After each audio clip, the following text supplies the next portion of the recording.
evening. Good evening on a Monday, the first day of the week. Just to say, I've got a cup of tea and on my lap I've got a puppy and a rug, circa 1965, like my grandma used to sit, you know, with a rug on her knees. Because my grandma was quite old, from 40. Did anybody else relate to that? Your grandma, like at 40, kind of gave up, wore odd glasses and never changed her fashion until she was 95. Is it just me? Could well just be me and my gran. God rest your soul, Nan. I'm not having a go. I'm just saying, in the fashion stakes, you weren't playing. That's all I'm saying. Also, apologies for the amusement as I start, because I was just noticing my husband plays the beginning of the actual session so that I can see questions coming up and people joining.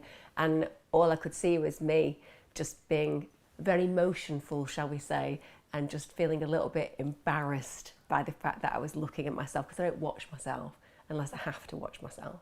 It's like a torturous experience. I have a very eventful face and body, does my head in. But also at the same time, I was just having a moment where my brain was just flicking to a video I'd seen of some celebrities doing a very awful virtue signalling thing that just stayed with me because it was painful. And all I could have in my head was just them saying the words that I could recall. And whilst none of you know what that is, I find it deeply amusing, because sometimes celebrities are just really stupid, aren't they? And they do things because they think it will make them look really good and like they really care. But they're just so disassociated from real life in their mansions with all the money that when they're saying it, you're just like, you're just saying it, aren't you? You don't really mean it. You're not really going to do any of that. So I was having one of those moments where I was just going through my head and I thought I'd just share it with you all. Just share it with you all. Apologies if I look a little bit worse for wear. I have come back from London today, and let me tell you, I don't travel very often anymore. A lot of you are feeling like that. I was on anxiety this morning today. A lot of us are feeling a bit anxious at the moment, and it was a massive phone call situation this morning. We had loads and loads and loads of people calling in, mostly about kids and themselves. So less about partners, friends and all of that, much more about kids. And we're talking young kids, 5-year-old onwards, and we're talking right all the way up to like 20s. You know, parents are always going to be parents, but also adults just feeling a sense of growing anxiety and a significant increase of people ringing in with health anxiety. I always feel like I want to kind of distinguish health anxiety from generalised anxiety disorder. Obviously, people can tell the difference because it's got a distinctive name. But I always think that health anxiety is better fitted just kind of on the outskirts of the OCD spectrum.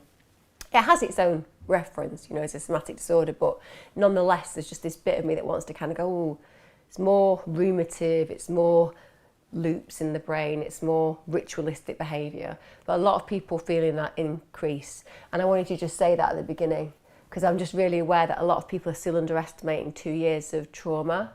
And I know that everybody has different views who come here. A lot of you know that I'm a massive advocate. I believe in equality. I don't believe in any discrimination. I don't believe in prejudice. So of course I'm highly against things like vaccine mandates. I think they're reprehensible. Likewise, if you told me that you weren't going to let somebody with blonde hair go into a shop because blonde hair was now not considered acceptable, I would be refusing to go into a shop that didn't allow it, and so on and so forth, because that's what a civilised, decent society is about.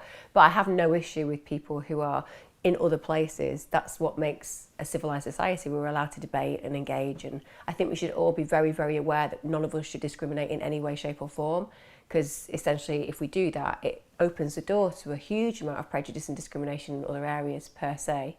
But in spite of where we are on the spectrum of where we feel and how we feel, whether you're somebody who's avidly pro-vaccines or avidly against vaccines, because people are allowed those views, that's okay, I'm cool with all of that.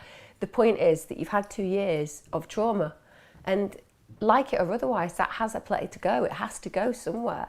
And a lot of us think that we're desensitised to it because we've got so used to it, but desensitisation is often a bad thing.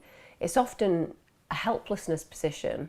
You've kind of given up because it doesn't feel like you can do anything, so that's powerless.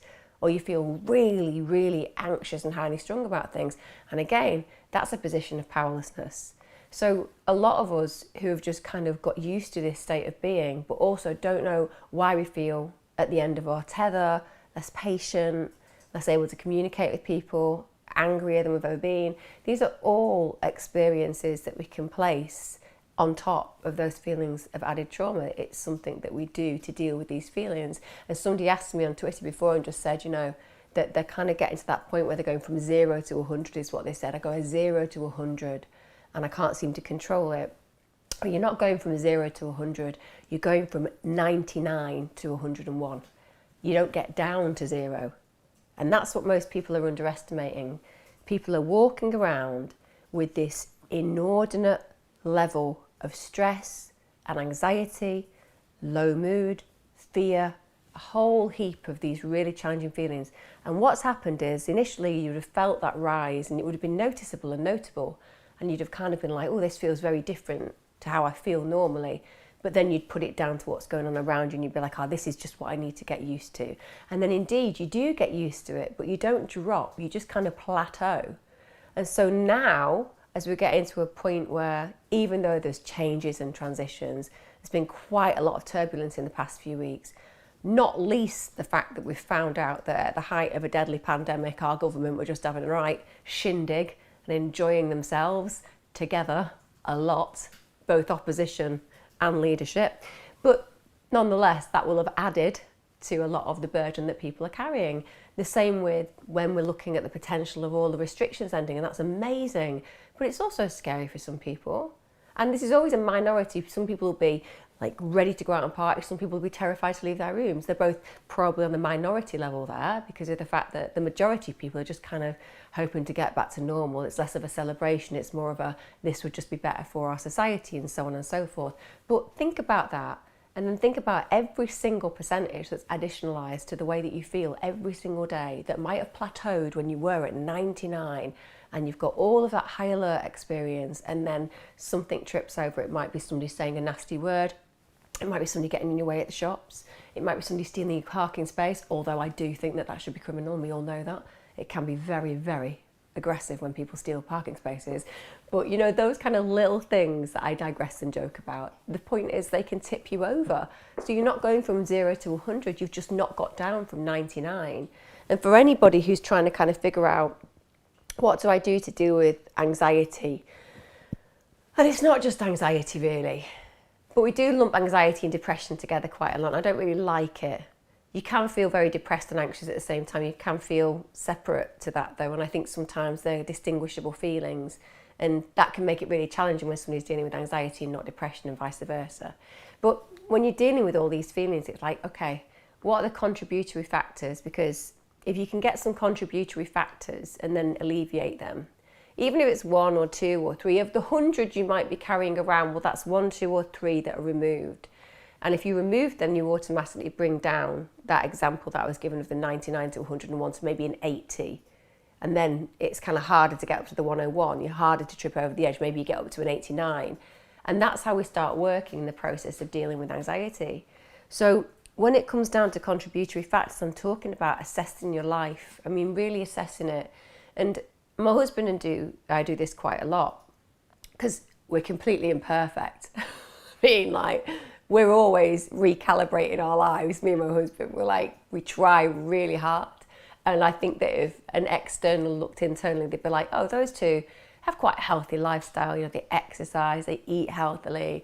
And we do all of those things. But then like sometimes we'll be like, is it possible that a bottle of red wine every single night is maybe good for us? You know, you'll go through those phases where you just try to kind of analyze that bad habits, they're actually good things just because really you're dealing with high levels of stress and you want to medicate it, like just normal human things.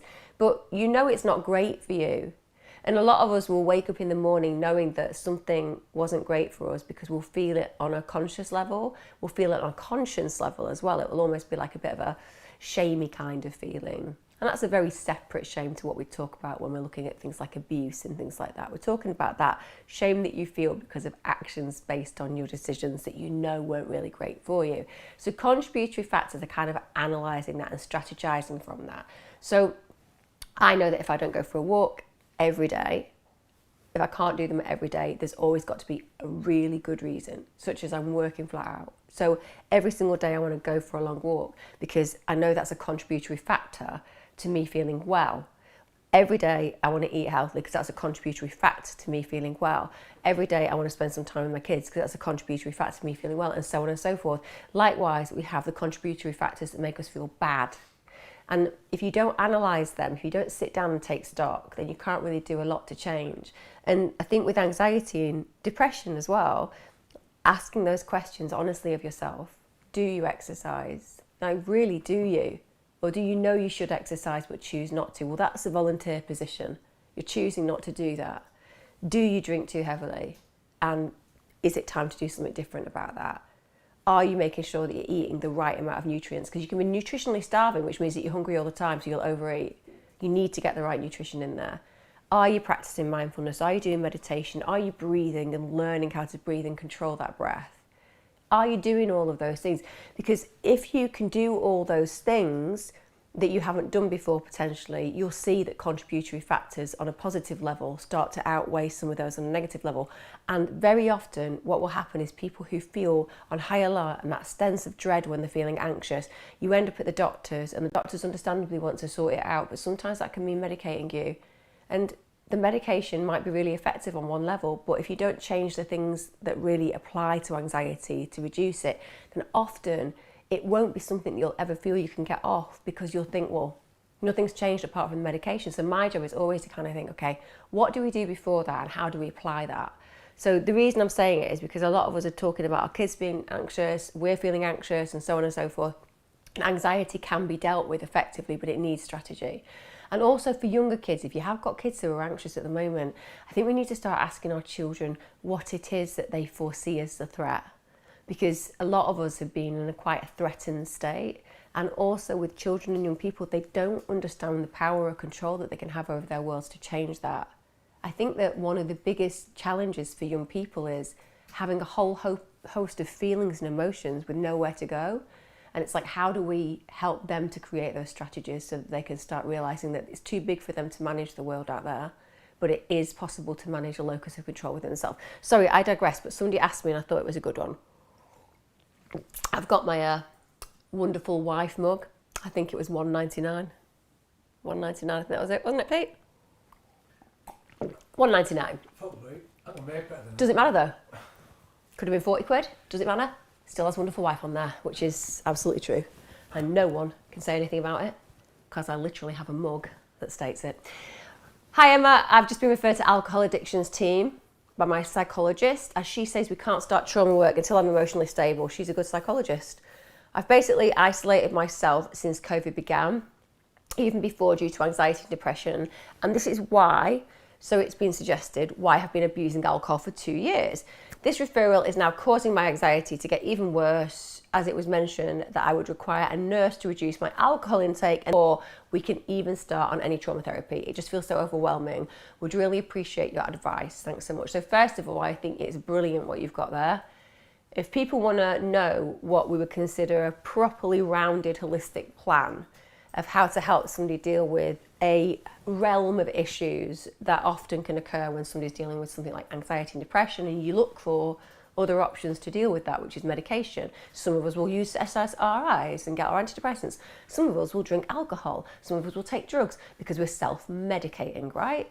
And there's a way of self-medicating positively: exercise, eating well, reaching out, doing things that are actually good for our body. And there are ways of self-medicating negatively: alcohol dependency, all of these things, right? Gambling, over shopping, the things that a lot of people do when they're struggling. It's a bad coping strategy, but it's trying to find a coping strategy. So what your psychologist is saying was, you can't work with trauma when you're drunk. You just can't. And even if you're functional, i.e.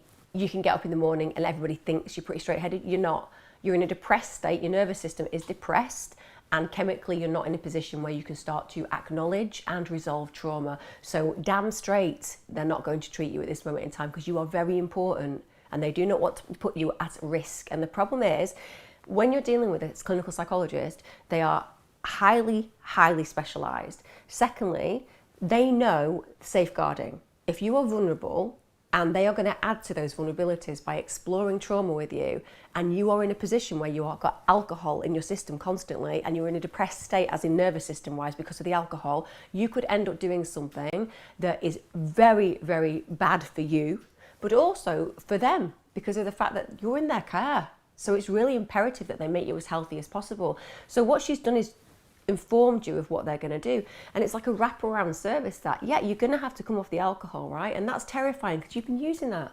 That's what you've been using. It's not because you're a bad person. It's not because you failed. It's because you found something that in those really challenging moments in the evening or in the day, you've thought, I know what'll work to just numb this feeling, to just stop it feeling quite as on edge. And alcohol is a temporary resolve to that. They need to get rid of that from your system very slowly. That's important as well, because it can be very dangerous to do that. And they need to monitor that so that they can be ready for when you're at a point where you can start to, in a sense of sobriety, manage the introduction to the trauma experience and to going through that. You have to be the best you can be. Now listen, when you're traumatized, we're always going to be like, well, I'm never going to feel great at the moment that I've not resolved my trauma. Yeah, that's absolutely right, which is exactly why what they have to make sure is that when you start resolving it, you certainly don't have any other, as I was talking about contributory factors earlier on, you don't have any contributory factors that could cause it to go badly wrong. The overwhelming feeling is normal, it's natural. You have been trying to cope, just fundamentally it's a strategy that hasn't been that effective. Alcohol isn't that effective. And now you've got something that's going to mean you acknowledge that and you have to work through it. And it's tough, but it's right and it sounds good. The kind of service that you've got there is good.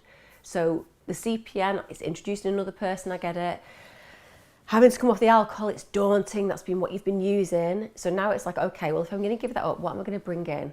So arguably, what can you bring in? For me, it would be something like meditation, relaxation, prayer even. Something that would make me feel that I could take myself away from the moment and invest myself in something that would be helpful for me on a range of levels. So maybe you need to look at how you can interject that. Like I said, walking is a great one as well. There are always ways that you can strategize. It might not give you the same reduction in stress in that moment, because obviously alcohol isn't like an anesthetic temporarily for a lot of people, but it will over time be more effective. But don't worry about that situation. It's right. They're doing it right. And hopefully that's going to give you an amazing, amazing opportunity to firstly get to a point where your sobriety is mattering to you and you realize you deserve more. And when you start exploring that trauma, you're not going to get into a point where you're re-traumatized to a position where you actually want to cause harm to yourself. I hope I've explained that, and I know it's frustrating for you, but just stay with it. It sounds like you've got something really good going on there. And also just to acknowledge, you said it's been 2 years, and it's 2 years with the trauma of lockdown. And again, you'd have been alone a lot, and that would have been very traumatizing for you because you've got a lot of isolation, and your drinking behavior would have been again to try to medicate that. So just add in that. If you've seen that escalation in that behavior, now we're going back to a more normalized position. You should see a de-escalation in it as you start to come off the alcohol. So it's a good thing. My boy, honestly, Peter's only getting a 5 out of 10 this evening. Let me tell you, for the messing around there. I experienced derealization as part of my anxiety. Do you have any tips? So depersonalization and derealization, when it's not part of something else, like DID, for example, but depersonalization and derealization, for those of you who don't know, it's basically a scenario where a high anxiety response, and what happens is the brain goes, oh my God, fight, flight, freeze, right? And it's really imperative that my body prepares for battle, so to speak. So think about us just being modern humans. You know, modern humans haven't had to fight that hard, as in, I don't go on a side to a battlefield and take out the local rebellion. It's just not what we do with knives and swords and stuff. But once upon a time, that was part of who we were. It was part of who we would physically be. You know, we would have to fight people, we'd have to escape from things, and we'd have to remove ourselves from predators, animals, etc.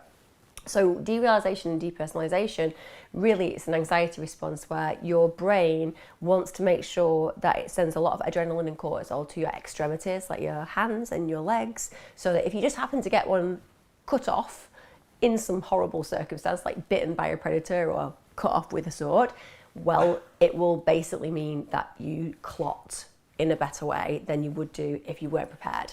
But unfortunately, when it does that, it can make everything feel really out of kilter. And that can mean that we basically feel like our arms and legs and even our body doesn't belong to ourselves. And it's really disconcerting because, you know, imagine feeling that the body that you're in doesn't necessarily feel like it's yours. It's really challenging. So the best thing to do, in my opinion anyway, of course there are other opinions around, but nonetheless in my opinion, it's diaphragmatic breathing. And as much as a lot of people are like, oh God, can diaphragmatic breathing really work that effectively for everything? It's like, it does work really well for this, because what you have to do is you have to get your oxygen and CO2 balanced in your body. That helps the levels of oxygen in your blood cells get put around your body, and it also helps to reduce the CO2, the adrenaline and cortisol. So if we do something like the box breath, inhale for 4 through the nose, inhale for 4 through the nose, hold for 4, exhale for 4, hold for 4. I do that for like 10, 15 minutes. Now, other people will do things with derealization where they want to bring themselves back to their body. So again, with that kind of thing, things like holding ice, running ice up and down your arms and legs. So kind of doing some mind-body work where you're just like connecting with the actual feelings. Some other people like sensory things. So it might be, I like peppermint for my aromatherapy, but I get told off by a clinical psychologist, I know, because she's always like, you are so judgmental. It's always peppermint or bloody lavender. And I'm like, I know it is, because you just think about what works for you. To me, peppermint and albus oil are two really profoundly strong smells. So again, when you're dealing with something like derealization, we want to get back into our body. So anything that we can use that brings the senses about. To put it into context of, if you've ever watched the old movies, I truanted for a very long time from school, from about 13 onwards. So I saw every single black and white movie there was to see, and some that most definitely had no storyline and should never have been released. But irrespective of that, one of the things that I picked up from those movies years ago was smelling salts, right? You know, a woman would faint. Women fainted a lot in the movies. I mean, in my entire experience as a young person, an adult, I've not walked randomly around places where somebody's gone, boo, and the person's just collapsed on the floor. But that's what happened, apparently. Apparently it happened a lot in the black and white era. So smelling salts were used, weren't they? And that, to some degree, is all about bringing the person back into the body. So don't underestimate scents. And for any of you who are struggling with any kind of anxiety, smelling things is really helpful. The same with if you carry something that anchors you to a moment of importance. So I used to carry pebbles because my granddad used to say whenever I went to a beach after he died that he wanted me to collect a red pebble for him. Bear in mind, it was because you can't find a bloody red pebble. You can find a lot of orange ones, but never the red one. I searched a lot as a child thinking I'd be able to find it because he died when I was 6. But I used to carry around pebbles in my coat and always wrap them in a tissue of peppermint. I don't really do that now. I just use peppermint. It's as simple as that, or albus oil, but try that as well. My boy is hurting himself and said he has a negative voice in his head. How can I support him? I need some help and advice. He has an appointment at the crisis clinic tomorrow. So first of all, I'm really sorry that your son is in that situation. Secondly, I'm really glad he's talking to you about that. Don't underestimate the fact that he's told you. That's a really good relationship right there. And that can be really challenging because your happiness is inextricably linked to his. You know, you care about him more than anything else in the world, and his pain will be very prominent for you, and you'll have fear because you're a parent, and they're things that you can't let go of. And I don't have a remedy or a tool to help a parent deal with their fear, because it's impossible unless you're a psychopath, which you're not. So to some degree, you're stuck with the fear and you're stuck with the worry. But there are things that you can recognise about the relationship that makes him so safe because of your presence. And part of that is the foundation of love and support that you clearly have for him, and the fact that you're taking it so seriously. The crisis team is a great place to go. When people talk about voices or what they can hear in their head, I think because we live in such a environment where people know about mental health and mental illness, there tends to be this like leap that people will make that will feel like, wait a minute, they're saying that they can hear this negative voice. And then people start thinking, well, maybe it's schizophrenia, you know, maybe it's schizoaffective disorder, maybe it's psychosis, maybe there's something really terrifying going on for my child. You know, the chances are it's just a voice of genuine negativity. And not everybody has it, stunningly. Some people actually don't even hear a voice in their head.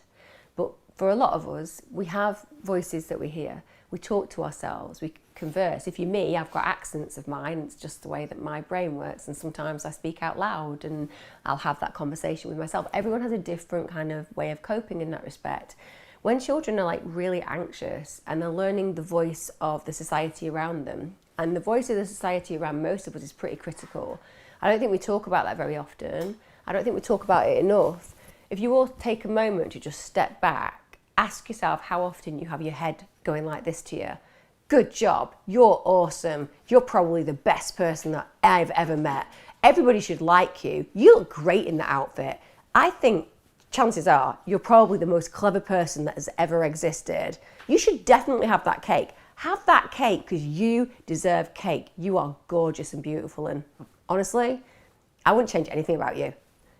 How often have any of you heard that voice in your head? Right? But I'll bet you've heard you're fat, you're not good enough, you made a fool of yourself there, you're stupid. Right? Now, on every level, that's not your voice. You might think it's your voice, but you have a job and a duty as a human being to do one thing: survive. And that's it. So fundamentally, your job is to get born, manipulate your caregivers as best you can to make you survive. Some of us get lucky. We have people who are very easy to manipulate, who love us and feel that connection and just give us everything we need. And some of us get really unlucky and we don't. So it begins for those people right at day one when the manipulation doesn't even work. And all the things that are meant to happen on an evolutionary level are failed because the primary caregivers aren't very good. But then from then on, you just go through life like picking up shit with respect. People telling you you're not good enough. People telling you you're not pretty enough. People telling you you're not handsome enough. People telling you you're not good enough at this task, that task, this task, that task. And like it's a tapestry of problems and potentials for pathology to some degree. But it's not you, because when you were a child growing up, really on a survival mechanism, the voice I talked about a few minutes ago where it's like, you're fabulous, you're amazing, yes, just believe in yourself. That's the one that's actually the right voice. But it gets stamped on by so many other voices, and it happens massively in childhood. If there is one thing that I find fundamentally distressing about our society, aside from the obvious, which is when children get born to the wrong parents, and that does happen, not massively often really compared to the major population, but you know, for those it's just inescapably terrible from day one. But for those kids who have like great parents and a loving environment, they get to school, and again, I have no issue with teachers at all. I think it's an incredibly specialised job. But school is a powerhouse of negativity for lots of children because they don't fit the paradigm, right? And they start to pick up the baggage. And because parents aren't thinking about being therapists, and they're not really thinking about debriefing their kid at the end of every day and helping them to articulate the fact that it wasn't them that was going wrong or being broken, it was actually the system that was doing it. You know, we don't do that. We don't talk to 4-year-olds about the corruption of the system and the way that the hierarchy affects them and the fact that success and failure is very badly measured by academia. We don't do that. We probably don't do that with teenagers unless you happen to have worked in their situations where you realised what kind of damage it does. So your son, and this is for all of you listening, your son or your sons or even yourselves, that voice in your head is usually the voice of loaded criticism from the world around you. And then you use it against you, internalize it. It becomes your voice and you think it's your voice, but it's enmeshed. And we need to help to separate that. So it's good that he's going for that appointment, because what happens in the therapeutic experience is you start to kind of realize that the voice that you should be hearing is the go girl, go boy. You're a superstar. Yeah, you're quirky. And, you know, I was so weird when I was a young person. I was really quirky and really odd. And I'm really glad I was. Like, in the end, you realize that if I'd just been measuring myself against the things I was good at, then I'm straight A. And if everybody else measures themselves against the things they're good at, you're straight A. But until we can start helping our kids understand that, then they might feel like I used to, like they're a you. And that is really important. So as a parent, you can't stop your fear and you can't stop your anxiety, and your happiness will be impacted on by your son's unhappiness. But what you can start doing is start helping him to unpick it and be like, okay, how realistic are your feelings? My son failed his biology at A-level, right? He was devastated. But was he really devastated about biology? No, he doesn't want to do anything with it. What was he devastated? He was devastated about the possibility of being compared to others who did better, the possibility of me feeling that he hadn't done well enough, right? And in those moments, if you measure yourself that way, it's going to be an incredibly painful lesson. If you stop measuring yourself that way because you realize it was never really something you were interested in, then suddenly it has no power and you concentrate on the distinction that you got in his music and so on and so forth. That's how you help kids to unpick it. So I think you could do that work with him.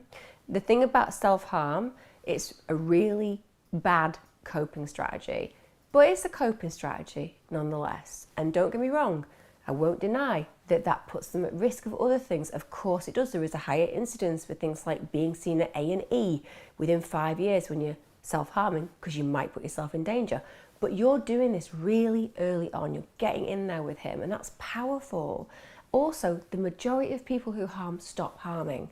So that's powerful as well. And the biggest thing is, if he can figure out a new outlet, a new strategy for expressing this pain, if he can name it, if he can untangle all those things I was saying about what really is his fear, why he's criticizing him, what he thinks is meant to measure up to.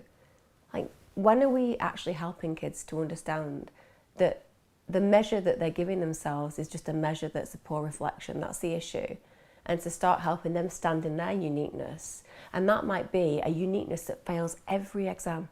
You know, their uniqueness might be that they are the worst academic that you will ever meet, but they'll be the best youth worker or the best car mechanic or the best artist. You know, there are a whole heap of things that they don't even realize exist to measure themselves against. So I would do that work with him as well. There's an app, I'm not quite sure how old he is, but there's an app called Calm Harm, and that's for younger children. So you could also look up that, because that helps with strategizing what to do in those moments where they just want to harm. And I suppose the other thing that's really helpful is there's a program that you can get. I'm not sure whether it's available on an app in the UK or whether you actually have to buy the little kind of, it's like a console. But basically, I think it's called Mighty. Don't quote me on this. I think it's called Mighty, though. My head is saying it's called Mighty. It's a biofeedback training program, but there'll be other biofeedback programs you can do. And what biofeedback does is it helps us to start training our brain in a way where we learn that we can control the way that we feel. It's really powerful. Ironically, they do use it with psychopaths in the States at times. I know your child isn't a psychopath. I'm just saying, when they're using it with psychopaths, you know it has an impact, because clearly they want to reduce the incidence of people doing negative things. So it's really good. And compassion training can also be really good, because self-compassion is really powerful to kind of counter that narrative that they have in their heads. But like I said, you should all think about that voice I was telling you about. Because like I said, your job as a human being is to survive. And if you want to survive the best, you walk around patting yourself on the back, saying, damn straight I can do that. I'll be better than you at that. I'm amazing. That's survival. That's what makes you feel good, right? And if you haven't got that going on in your head, then that's because you've been subdued or crushed or broken at places and put in positions by people who have given you baggage that does not belong to you. And it can be really helpful. I have on many occasions sat with clients and got them to write down the words that were never theirs, but that they carry with them. And, you know, we've had everything from slut to stupid to fat to disgusting and so on and so forth, right? And then we just give them back. You know, we might burn them. Probably can't do that on a health and safety level these days in a lot of clinics, but back in the day when we could be a bit more resourceful with our ideas about how to manage it. But you can certainly do things like destroy it, put them in boxes, throw them away and so on and so forth. It can be a really helpful exercise. Hi, Emma. I have harm OCD. Any tips for this? As I'm waiting for therapy, it affects me having my boys overnight. I completely understand. So for people who don't understand what harm OCD is, excuse me if I don't get this completely right, because it's a very small question that you've asked there. But I'm going to assume that your harm OCD is that you have this constant fear and thought process on loop in your head that you're going to do something terrible to your children, right? Or maybe to yourself, but I'm going to imagine it's to your children, because that tends to be what I will work with if I'm working with somebody, particularly the mother, who is so offended by these thoughts because they love their children so much that they know that they would never do anything to hurt them. And the thought is so offensive to them. And the very thinking of it is so offensive to them that it makes them feel that they just don't know whether they trust themselves. And ironically, they are so trustworthy. They're the most trustworthy person in the world because you beat yourself up all the time about having those feelings. Now, the thing you have to do, and what will happen when you get to your therapy, and I don't know what therapy you're going to do, I'd imagine it's CBT, or you might be doing some EMDR or something like that, but let's just explore that you might be going to a traditional CBT, or if you were going to go to exposure response therapy, which is excellent for OCD. But the main thing is this: you have to do exactly what you would do if you didn't have it. And that is so challenging. I worked not so long ago with somebody who had terrible ruminations and obsessive thinking of really unsavoury things. You know, the worst thing that you could think about ever, worst thing, and it's constant for months and months and months. And it's really frustrating when what you're saying to them is, right, you just have to do exactly what you do every single day and just accept that the thoughts are there. Because it's like, how can I accept the thoughts are there? And I'll tell you why, because if you don't accept that the thoughts are there, you give them power and the brain loop will then amplify. And what OCD will often do is you'll get used to the ideas of wanting to harm your kids, and then it'll loop onto another thing. Okay, well, we're going to think about this time, this part of harm, this person we're going to hurt, this crime we're going to carry out, and so on and so forth, right? That's what happens, but you have to almost exhaust it. And what we see in exposure response is it's almost create a schedule.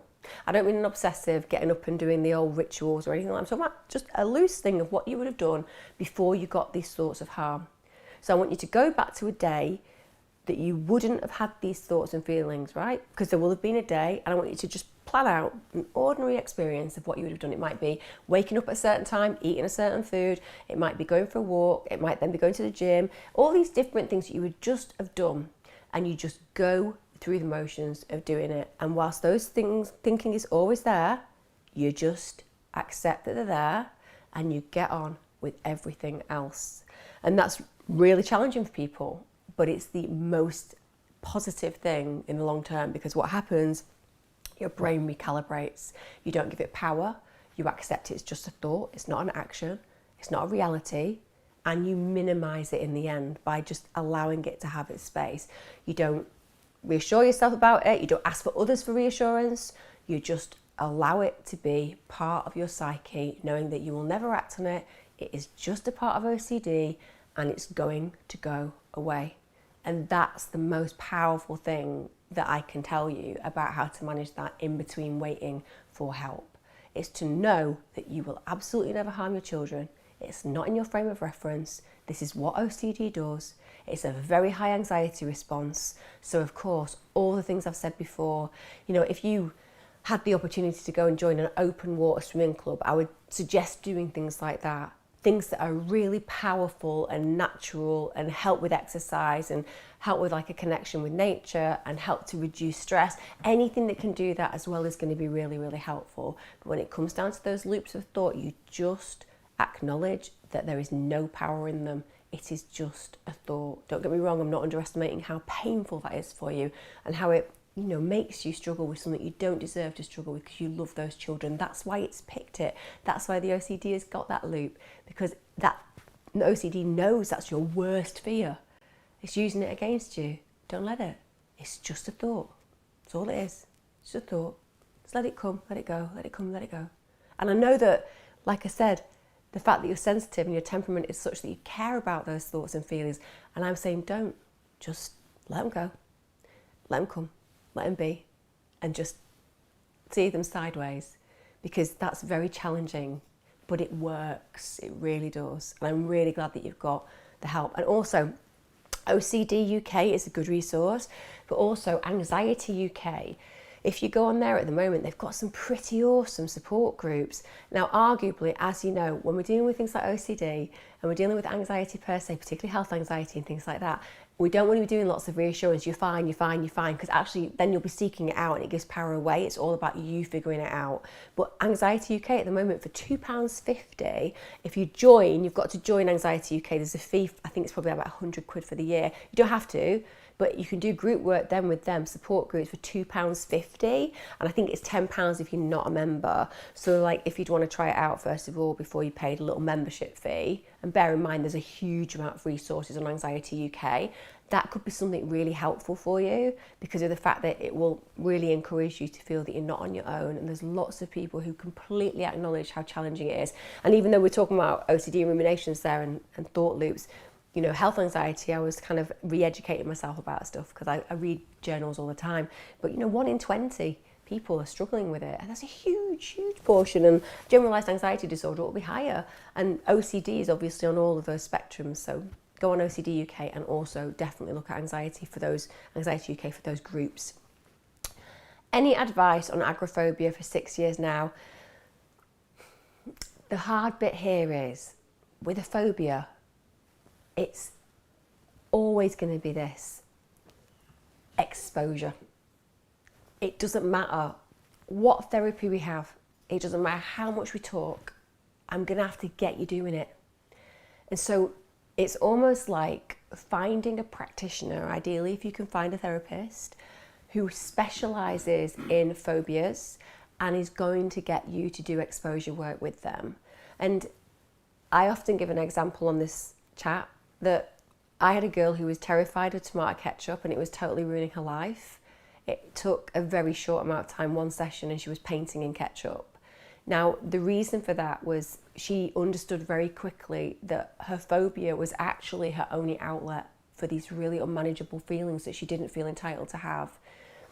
If you have got something in you that you know is very challenging, that maybe you've taken all of the pain of something, this is just anecdotal, I'm sharing a potential, a possibility, it's different for everyone.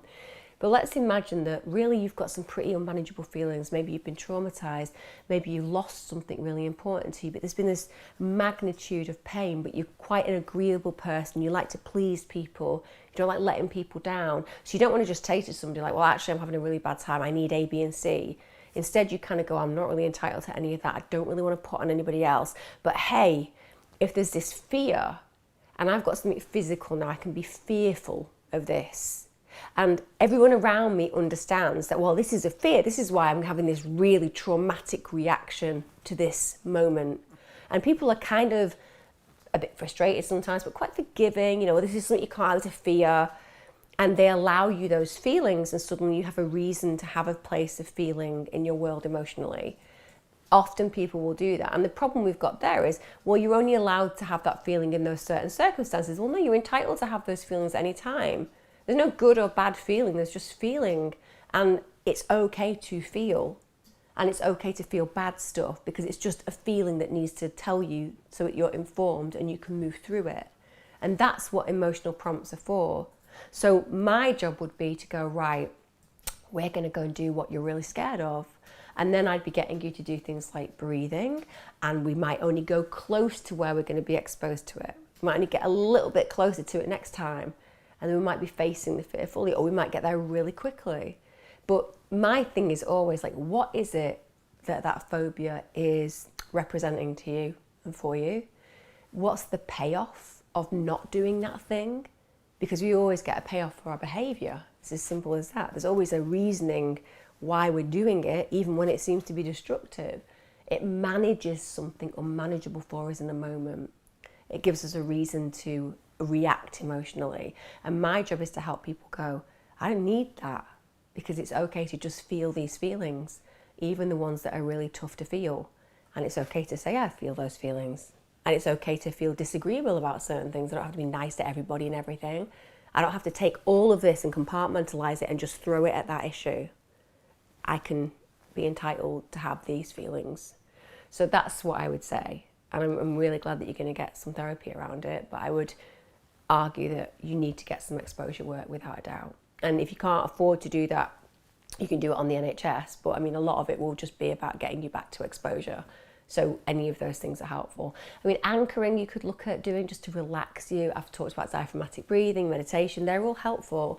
But anchoring can be quite helpful, which is a technique where you kind of volumize really positive images whilst dealing with a really critically anxiety-provoking event. And that can help. It's like to do with your... Look on my YouTube, Wellbeing, there's an anchoring video that will help you with that. Is there any tips to stop my mind thinking of alcohol?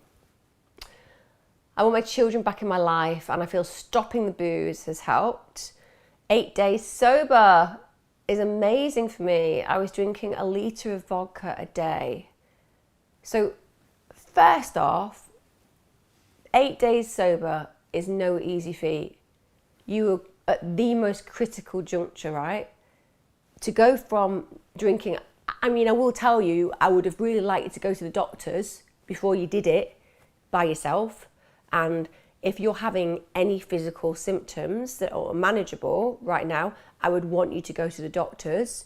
And I would genuinely check in, if you could, with your GP, just to have a conversation, because withdrawal of anything is challenging, and it can be really challenging. And I don't want you to feel like, you know, if you're struggling physically, that you can't ask for some support with that, because it is something that often people need to do quite slowly, and you've done it very quickly, and that's amazing, but we don't want you to have any severe consequences. And I just think speaking to your doctor would be a really good idea, just to kind of get that checked out. And they might be like, that's fine if you're coping, but I just think it would be worth having that conversation. That's number one. Number two, to have the mindset and the power of self to go, right, I have something that I really want in my life, which is my kids back into my life well and positively, and I'm gonna make this change. And then to do it, that's incredibly powerful, and it says a lot about your character. So you've been using that vodka, a litre of vodka a day is, wow. I mean, you have been hiding from a lot of feelings, and it would be wrong of me not to acknowledge that. You've been anaesthetising yourself towards life, and I'm going to imagine that there has been deep reasons for that pain-wise, and it could be that you've got to a point where, ironically, you've put some distance between whatever the pain was initially about, and you're in a place where actually the pain of losing your children now outweighs the original pain that you were trying to anaesthetise. So that could be a reasoning why you've suddenly said to yourself, well, this doesn't make sense anymore, and that's great. I also think that when it comes down to sobriety, you need support. People think that going to Alcoholics Anonymous is something that is scary. I get it. But for me, some of the best results I've ever seen are people who go to Alcoholics Anonymous, because they get surrounded by a tribe. It's often an incredibly amusing place to go. The people have got so many stories. And once you start working through those 12 steps, and you start really being accountable and responsible to yourself, but also an acknowledgement that, you know, you didn't choose to be an addict, you didn't choose to be dependent. This is something that happened to you as part of the fact that you've had challenges and you've got kind of addicted because your body and your brain is kind of connected with this process, and you've become somebody who doesn't have the power in that moment. And when you're dealing with sobriety and getting sober, having those support strategies are really powerful. You can do it online, and you can do it in support groups. And the thing is, people build a tribe. And for everybody who turns up to Alcoholics Anonymous and feels embarrassed, it will be a momentary experience, because everyone there is like totally on side and has been there. And your worst moment that you think you've ever lived in Alcoholics Anonymous as an alcoholic, believe me, it won't compare. It's what I'd say, you know, be prepared to be surrounded by people considerably older than you, who've had lives that you wouldn't believe, talking about the most brutal and honest experiences, and also using humour and joy and healing and sadness and all the things that go with it. So think about doing that. And also the thing about when you want your children back in your life, yeah, that can't be your only reason for getting sober, yeah? The most important thing is you can't build your foundations on other people's actions. It's what we do constantly. So you can't build your happiness and your sobriety and your success in healing based on what happens with your kids. Obviously, I want you to have a great relationship with your children, and that should be ideally what happens and plays out. I am saying that is not a place and position to build your foundation, because things go wrong in life and we don't always get what we want in that context. But if we build our foundations for ourselves, such as, I want to be sober, I want to be healed, because I want to have the potential to be the very best parent that I could ever have been. I want to be able to do that now. But the caveat is, if that wasn't to happen, I didn't get to be the best parent because I wasn't allowed to be the best parent, or those kids didn't want me in their life at this moment in time, then I'm going to make sure that I'm the best self, so that whatever happens in my world, I'm going to have a healthier, happier experience. I'm going to get to succeed in the long term or in the short term in areas that really matter to me. Even if that isn't my dream right now, even if that dream shifts and changes, the shades are different, I'm going to go for that. That's so important. So approach it that you are doing this for you. And a byproduct of that healing is potentially a much stronger relationship with your children, either now or in the future. But don't make that your meaning. Your meaning is you are a unique human being who deserves to be the healthiest and happiest that you can be, because you're worthy enough to have that. And to go and seek the opportunities that are going to help you build those stepping stones to those foundations that will make a massive difference, not just now, not just in the last 8 days, but literally for the rest of your life. And it's completely within your power. If you can do 1 day without alcohol, you can do forever without alcohol. And that's it. The minute you decided and you got through that first day, you committed to acknowledge that it's choice. You choose to drink or you choose not to drink. It's not in control of you. You're in control of it. So be aware of just how far you've come, and well done. Really, really well done. What do you think some barriers are that university students are facing while seeking support for their mental health?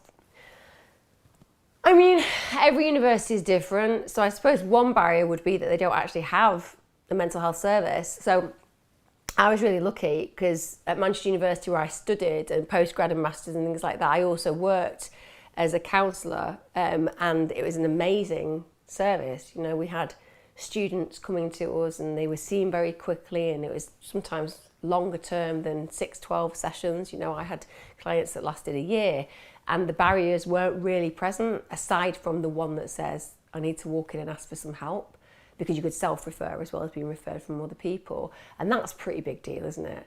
Actually walking in and saying, kind of need some help. That's a struggle.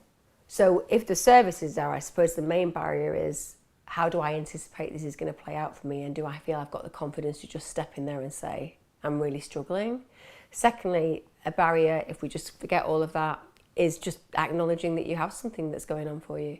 Most people, the idea that people are walking around thinking, oh, this is depression, or this is anxiety, or this is OCD, or this is me being fixated on my health, you know, or this is me because I'm completely promiscuous all the time, but I feel horrible every morning, or this is me, I'm an alcoholic because I'm drinking heavily every day, or this is me, I'm dependent because I'm smoking weed and taking E all the time.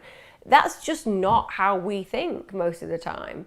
Like, think about work. A great example, I suppose, just to bring it down to an ordinary level, is how many of us have gone to work in a job and, you know, you might have liked your job for a while and your manager starts, or maybe you start a new job and you've always been okay before and you've had no big deals go on, and then all of a sudden you realise that you're really unhappy and you just don't feel like you're coping in the job and everything's overwhelming you, and often you'll internalise it. But, you know, there could be other variables, such as your manager's being a bitch to you and making you feel worthless. And, you know, what we tend to do is we're not really thinking about it as this might be a bigger picture issue. There might be bigger things going on. You know, we just kind of decide that there's something ultimately not right in us. We don't even know what it is. Well, I'm just a worthless, useless human being. We don't realise that we're being bullied and therefore we're depressed and anxious. And that's the problem. So because we talk about mental health like a lot, but I don't think we do a lot about mental health in our society. I think we talk about it. The reason I do these sessions is because I think we talk about it, but we don't necessarily give a lot of strategies or acknowledge what's wrong with the way that we are in the UK and the Western world. So for me, a lot of us are walking around functional. We're functional, but we're absolutely on the floor when it comes down to really what's going on in our heads. And that's why we get to crisis positions, or that's why we do start doing things where we're just alleviating our pain by doing things that aren't that good for us, but that at least give us a temporary escape. So a barrier for a student can be the fact that you're dealing with a huge amount of pressure that you've never dealt with before. You might be living away from home. You might have financial burdens. Oh my God, you have to have new relationships with people, and you're sometimes living with friends that you don't necessarily connect with on a level that you would normally connect with in the past. You know, your experiences where you used to live. You're dealing with the pressures of work. You're dealing with alcohol, drug opportunities, all these massive, massive existential almost changes in who you are. And on top of that, you're trying to be an independent thinker, dealing with a world around you that has become completely reprehensible towards young people as far as I'm concerned. Everybody knows, like somebody like myself is a safeguarding person, so therefore if I see somebody who is having a safeguarding issue because a vulnerable person or a young person is at risk, it's my job to report that, right? And all we've done in the last few years is ignore all young people and ignore all their needs, and everyone's like, oh, kids are really depressed and killing themselves. Oh no, really?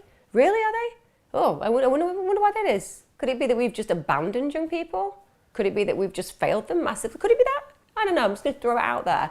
But that's what's going on top of all the feelings that I've just demonstrated and explored and experienced for you in that moment of expression that you're possibly contending with. So they're barriers, because you don't know which one of those is happening to you, whether you're causing it, why you're feeling this way, so on and so forth. And you don't know whether even half of this is even about you on a mental health level, because you've been absorbing all of this trauma as well as dealing with all of these grown-ass things that you're going to do. So they're all barriers. And then on top of that, it can be really difficult when you're a young person to get taken seriously. I don't talk about that, do we? We don't talk about the fact that a lot of young people don't get taken seriously. Oh, they're just depressed. Oh, they're just a bit anxious. Oh, they're just going on about self-harm. Honestly, the way that people speak about young people and young adults is almost like they're just drama and attention seeking. And it's wrong, because then that minimises the way that person feels they have an entitlement to experience the world. And so then that's the barrier. And that's before we've even got to the fact that there isn't a counselling service somewhere. So the biggest barrier, of course, is the confidence to say, well, in spite of all that, I know I need some help. And if you can get to the point where in spite of all those barriers, you're like, yeah, I hear all that and I see all that, but it's not about me. I just know that there is a purism of this feeling and I need to do something with that. Then you can get past it. But even then you're going to be on a waiting list, but that's okay. And I think for younger people as well, be savvy about your technology. There are some amazing apps out there. There are some amazing streams out there. Search, self-help books, read. I don't know whether people have books anymore. I like paper. I like books. Some people have Kindles, don't they? Some people just read on the phone. I would strongly suggest buying books. I would underline things that mean things to you. I would find passages and I would read them again and again and again. That's what I'd suggest. That's something you can do that's not a barrier, that will help you and that will connect you between waiting for help and from getting it yourself through those kind of medications. Self-help book. Here, try swallowing this. Don't do that. It would be very, very dangerous. But books are really important. I don't think we talk about self-help books enough anymore. I think we've gone all technological, but books are really empowered. Power of words is massive for me. Power of words. Oh, I'm going to answer this one before I finish, even though we're at the end. How do you accept love after a bad past relationship? Ex went off with best friend. Is this me? Did I write this? I'm being trite, but it's only because my ex-husband went off with one of my very close friends. So I relate to you on this. How do you accept love after a bad past relationship? Ex went off with best friend. I've now been with new boyfriend and I feel fear accepting love from him. Okay, well, how's that going? How's that going? He's got love for you? Like, what did he do? That sounds really judgmental. It's not meant to, believe me. It's like, what did this boyfriend do?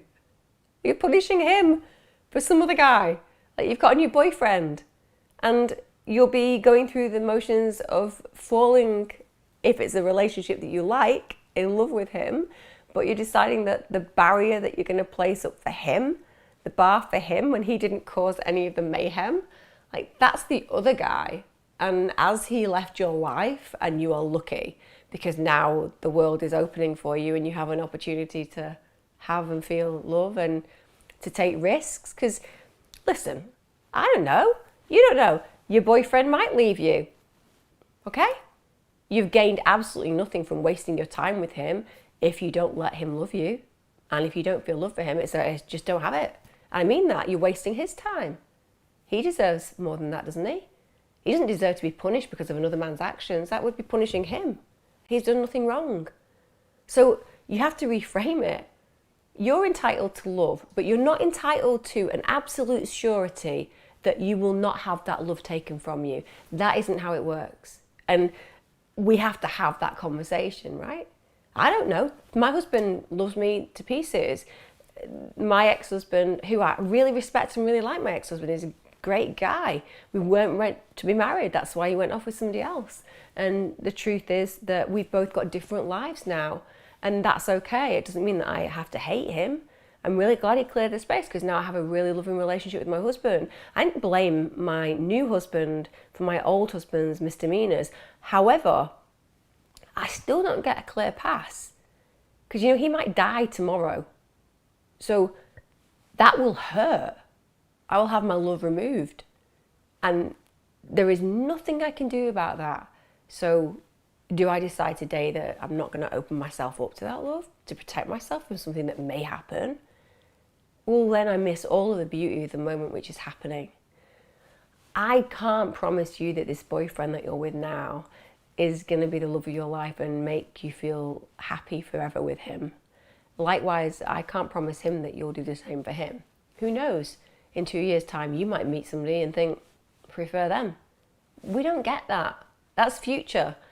What we get is right now, you ask yourself this: in my frame of reference and with my understanding of this relationship, is he treating me well? Do we have fun? Do I enjoy intimacy with him? Does this feel like a good space to be? And if the answer is yes, be open to it. That's it. You don't have to do anything else. There's no shift of paradigm. There's no trauma work to do. It's just be open to possibilities. Just accept that there's a possibility. It could be beautiful. And promise yourself this: well, you've survived the breakdown of another relationship, one that you're very lucky to be without, because, it's not really good practice to go off with somebody's close friend. I mean, people have affairs, but, try harder when it comes down to the kind of person you'll go off with. Try to get out of the frame of reference so that it affects the individual who doesn't have any blame life completely. But honestly, be open. You're costing yourself every time you don't let him love you fully. But as for promises, I'm not going to give you those because people screw up. But I can promise you that the one screwing up now is you, because you're not letting yourself have the really good thing that's in your life. And it might be temporary, but every moment spent in love and content with a partner is real. Much like the relationship you had, you'll be saying to yourself, I don't want to trust this guy, because everything I thought I knew with my ex, I didn't know. Yeah, you did. You knew it. You'll have been deeply in love. You'll have been deeply connected. It will have had a wonderful relationship. It will have thrived. You'll have had great fun. And then he started to fall out of love with you. Man, he went off with somebody. And that's horrible. But do not lose sight of every moment of meaning your relationship had. I look at my relationship with my ex-husband and I take every bit of meaning up until when I found out. Because it was still real. Remember, your perception is reality. It was real for you, that relationship, and it was real for your ex-husband. And it had meaning. Don't throw it away just because it hurt at the end. Because we do that. And imagine what it would be like if we did that when somebody died. Imagine if you had a relationship with somebody of great meaning and it was a fantastic relationship up until they died, and you're like, whoa, just going to throw out all the meaning, therefore, terrible relationship because right? I know it might be a different end, but we're still talking about the meaning is in the actual experience, and you had your experience, right? And don't blame somebody else for that. And I'm saying that so that you get a better life with somebody that deserves you fully and not somebody who forgets how much you deserve in the end. Right, guys, I will see you next week. Take care, loads of love, and I hope that you're all right. And hopefully we'll be leaving this madness soon, won't we, where everything will go back to normal and I won't be sat here thinking, will I have to go and become a hacker so that basically I can break into the government systems to disable the potential vaccine mandate stuff? Will I? Will I have to do that? Because I'm telling you, there's a bit of a problem, and that is I can't code. which means I don't think I'm going to be able to do it. I've got the will, guys. I've got the will. So if any of you out there happen to know any hackers, there we go. This is my Dolly. Dolly Moo. Are you beautiful? She's been asleep, so she's a bit tired, aren't you? Say hello. Yes, you are beautiful, aren't you? She's beautiful. Everybody should get one of these on the NHS. That's what I think they should do. Do you want antidepressants or do you want a puppy? Equally, could be effective. See you next week, guys. Bye.